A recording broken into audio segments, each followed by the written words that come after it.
Hey everybody, Fifth Horseman here. Really quick before we start the episode, I either didn't record or ended up accidentally deleting a little bit of stuff I did.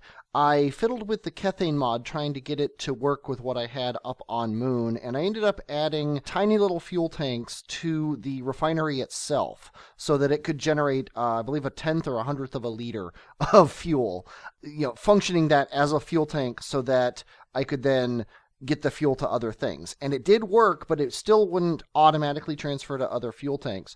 So I actually used that tiny little amount to transfer fuel into the two little ships that I had on either side of the ship.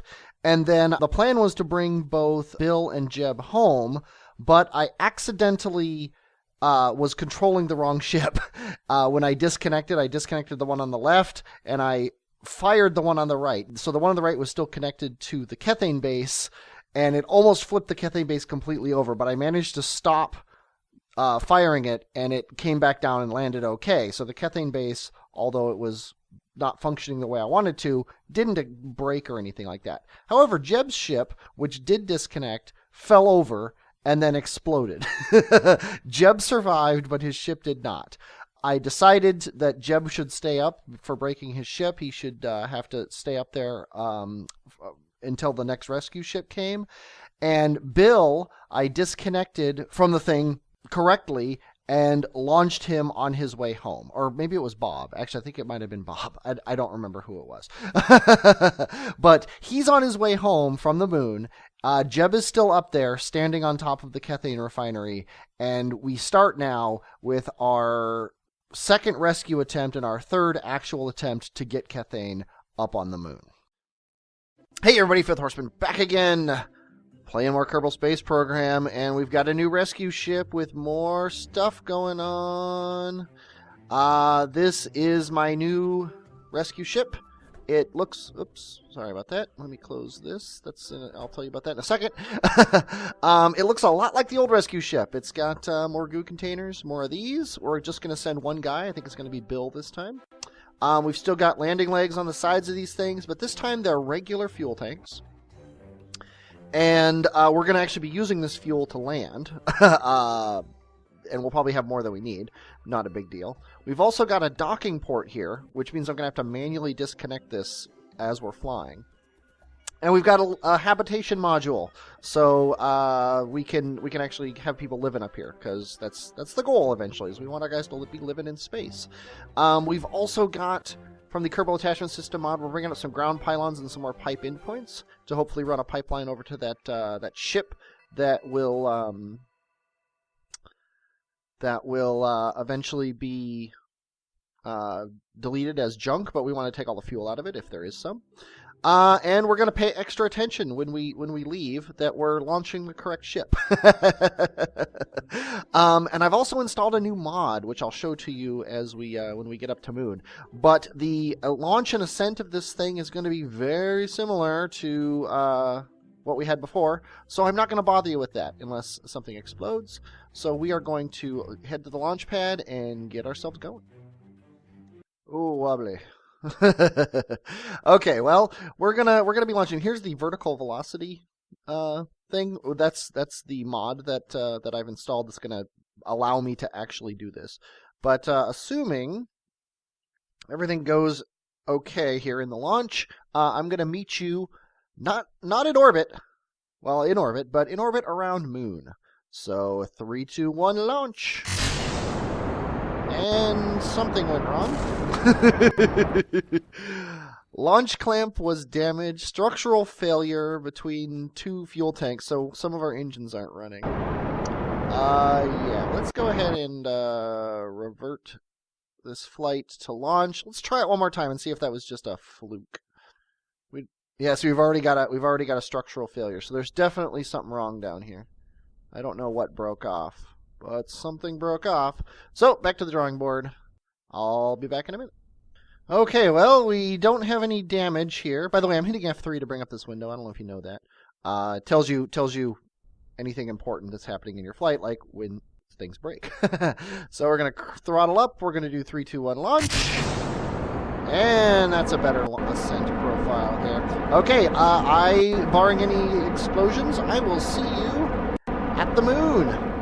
Well, if Bill looks a little worried, there's a reason, and there's a very good reason. I forgot to put the struts back when I was editing this thing. So these are very wobbly, and I am concerned as to their ability to hold up this center stack when we get to the moon. Now, the moon gravity is a little bit less than Kerbin's gravity, and these things are holding up to this thing pushing the center stack forward. However, when I cut the engines completely, these things wobble crazily, and it's pretty scary. So we'll find out what happens here. Ideally, I'm going to be dumping this once we get into orbit around Moon, and I might just dump it anyway, even if it still has fuel in it, and then we can turn it into the beginnings of our of our refueling orbital station. I don't know, but anyway, I've got an orbit correcting burn here that'll get us a really nice thing right at our ascending or descending node. I don't remember which one it is. Let's go ahead and add an alarm for that. It's a 3-second burn, so I think 1 minute is fine. And let's crank up time here and watch Kerbin go away. Oh, it's so pretty. It's amazing, this clouds and city lights mod, watching it get better and better as time goes on. Yeah, there's no more tearing or jaggies or anything. It's just pure beauty. Okay, we are at our maneuver node. Let's go ahead and close this alarm. And then gonna watch in this mode as we go. We probably don't have to be this perfect with it, so I think I'm gonna do this slowly. So I don't have to worry about maybe at 1/6 throttle, so I don't have to worry about tearing my ship apart when I hit X. Yeah, I mean, look at how much it wobbles here on the nav ball.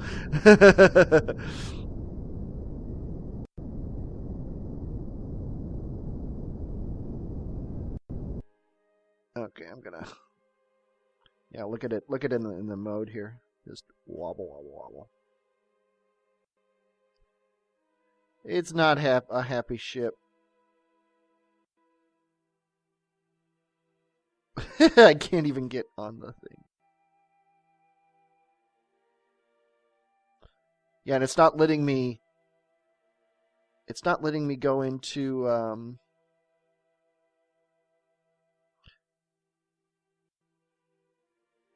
okay, let's turn SAS on for a second. Okay. I think that was the problem. SAS was off and I was thinking it was on. Yeah, yes, I'm using the time warp trick to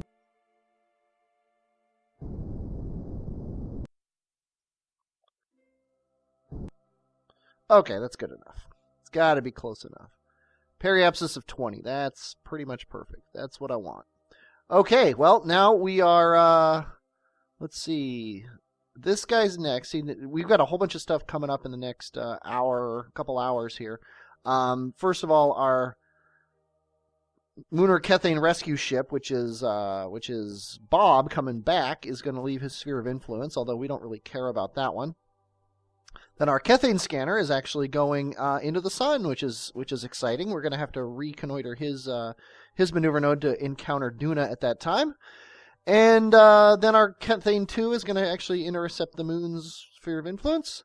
And then we've got a couple maneuver nodes. We've got tons of stuff going on here. So let's go ahead and I guess the first one we actually care about is the Kethane scanner. So let's go ahead and jump to him.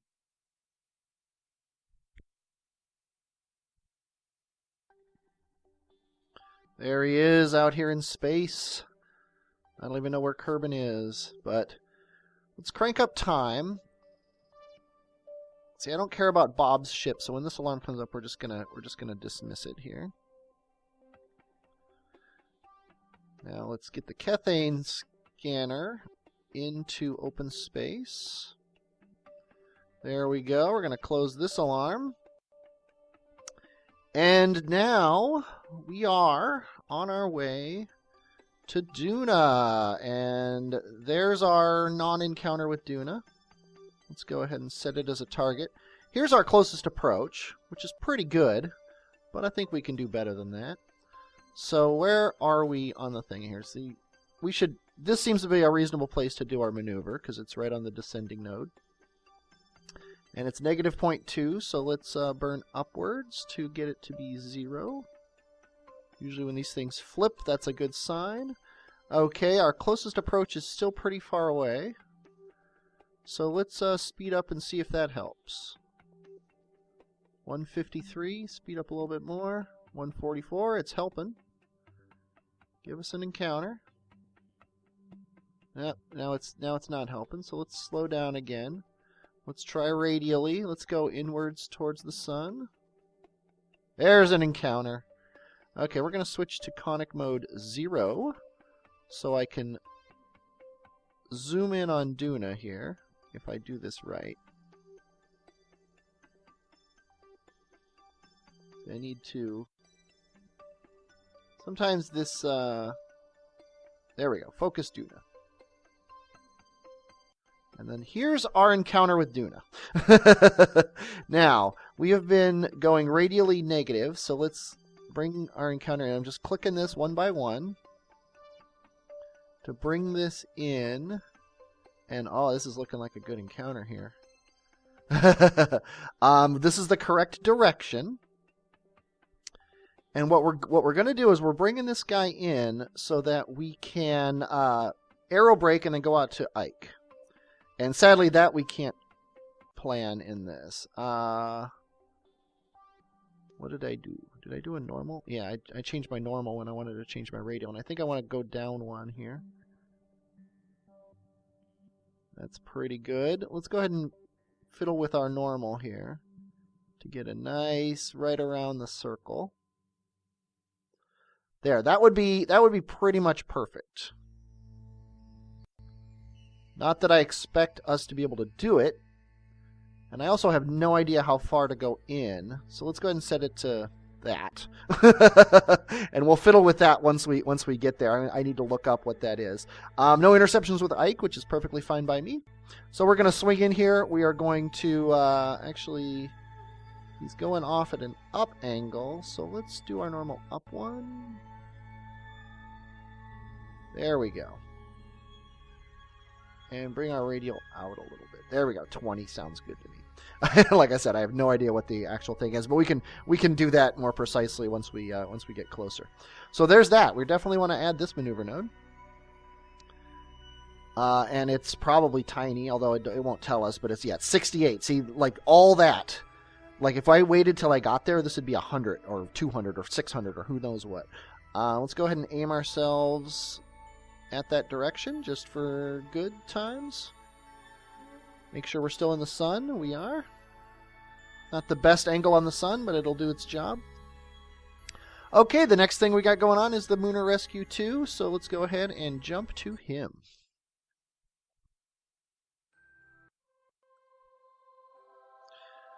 Okay, I'm hoping this isn't an ill-fated ship here.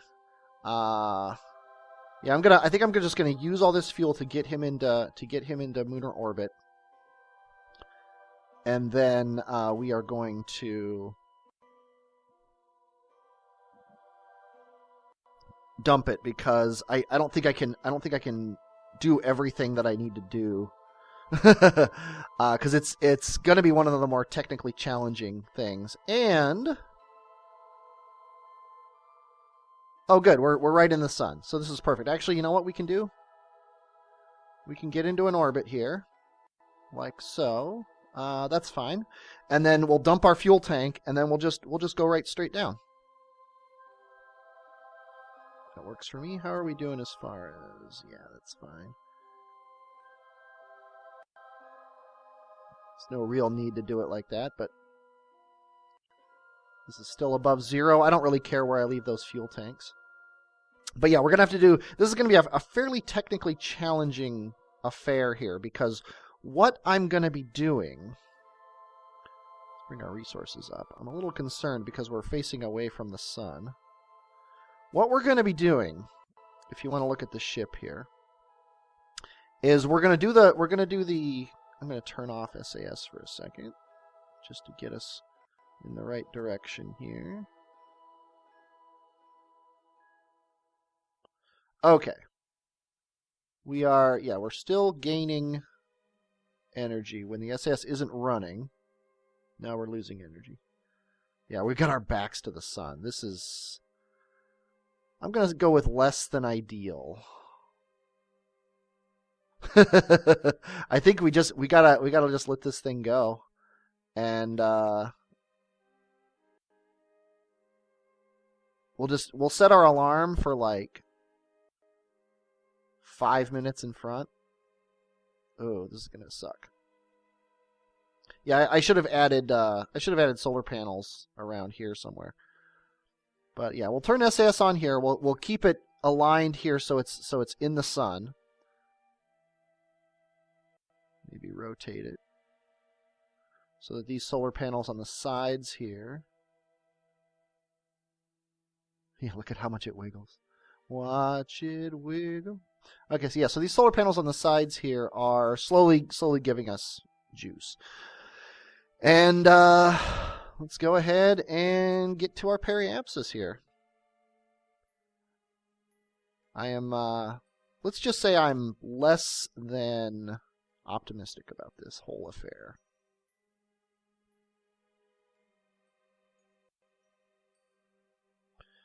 Okay.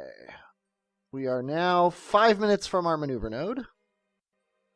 We should be able to get to it fairly quickly. So let's go up to about 1 minute before. Or let's actually go up to about 1.5 minutes before. And then now we're going to turn to get to it. We should have enough power to last this long. Even this ship should have enough power to last this long. We are just wobbling and crazy. Okay. So now our power's going down. Our ship is fairly stable.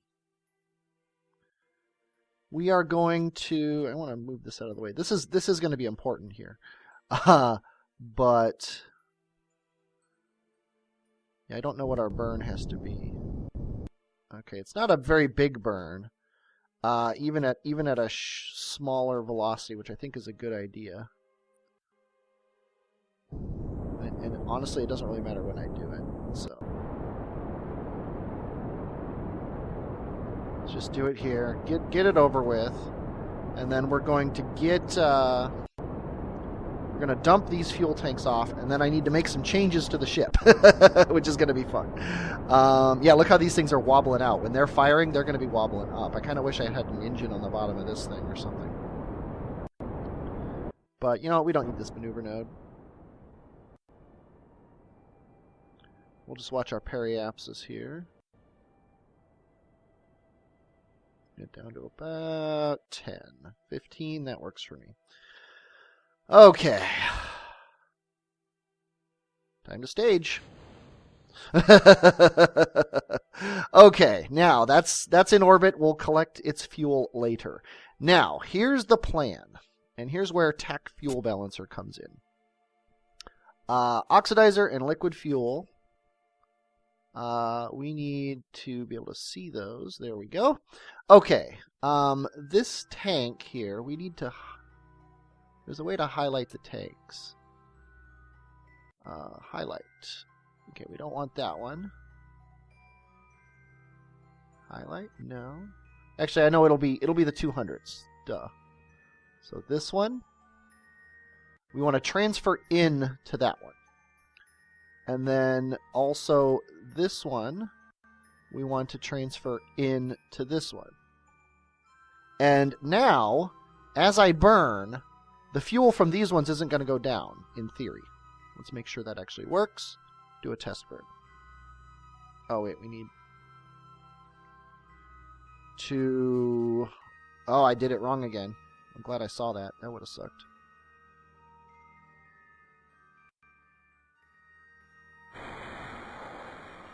There we go. Now, watch the liquid fuel in these. It's not going down. Well, it went down a little bit. But the fuel's coming out of these, which is exactly what I want. So as we burn, these things are going to be running low on fuel. And then eventually, when they're out, things will get better. So, I'm going to assume that that explosion sound wasn't anything bad. No, it was not. Okay, so now we need to plan our intercept of Jeb, and I think we need to burn normal. We need to burn towards the triangle with the lines going in, which is this triangle here.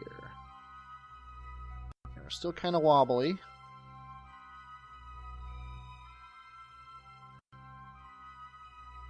I'm actually going to turn off the highlighting on these guys. It's a little annoying. Oh, I just realized something. I need to do the same thing with my oxidizer. Transfer in. And transfer in. So now my two 200s, which are these guys, are doing that. Okay, we're going to burn a little bit here to bring ourselves up. So we're landing near Jeb.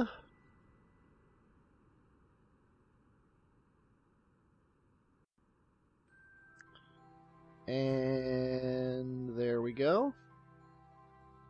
And I specifically didn't hit X to throttle down because I was frankly afraid to. Okay, now we're going to slow ourselves down so that we're going to approximately predict to collide with the far side of that crater.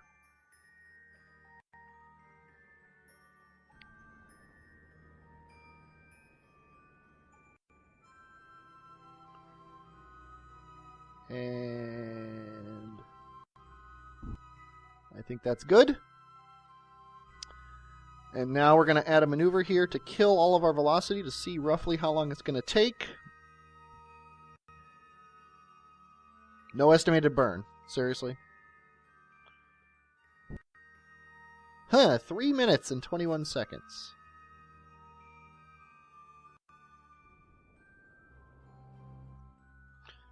Yeah. I didn't break apart my ship there, did I? Okay, so I can hit X at full velocity. So 2 minutes and 13 seconds is what this burn is going to take. I have to slow myself down a little bit here.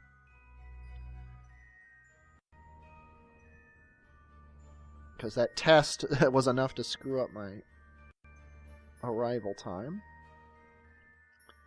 Okay. So we don't care about this anymore.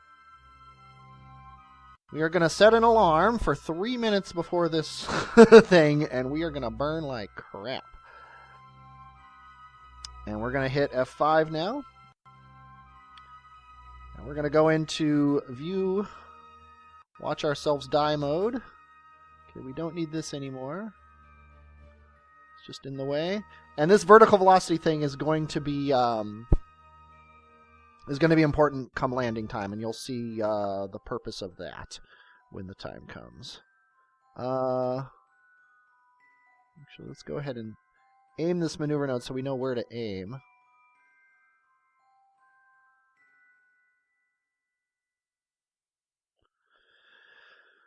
Whew, okay, here we go. Actually, tell you what, let's F5 here now that we've got everything all set correctly. And here we come, Jeb. Oh god, I wish I had put the struts on this thing. Hey, Jeb. This is where we need to start. Oh, geez. Well, not quite here. This is going to be crazy. This is crazy, this is crazy, this is crazy. When we get to 230, okay. And when we get to 215, I am going to full throttle this puppy. Actually, I'm going to wait till about 2, because I've noticed that it's never as much as it says. He says right now as he's planning this thing on the fly. Okay, here we go. And 6, 5, 4, 3, 2, 1, and throttle up. And now I'm going to kill this. We are just going to burn retrograde. Let's turn ourselves a little bit so we're more logically aligned. I don't think it matters that much. Can we set this as a target? Yes. Perfect. Jeb, hello. Let's get ourselves aimed at Jeb.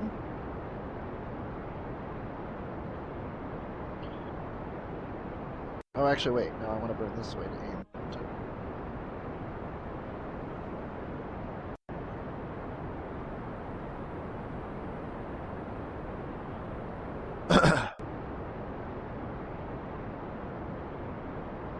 we should have plenty of fuel. We should have far more fuel than we'll ever need, because these tanks are very full. Yeah, see, I'm bringing this over so it's aimed right at Jeb. That way, and also this target velocity, conveniently, is also a ground velocity. It's a surface velocity, which is what we want. We want to know our meters per second in relation to the surface of the planet, not in relation to our orbit around the planet. So now we're basically aimed right at Jeb, which is good. Let's look at our, we've already screwed this up a little bit.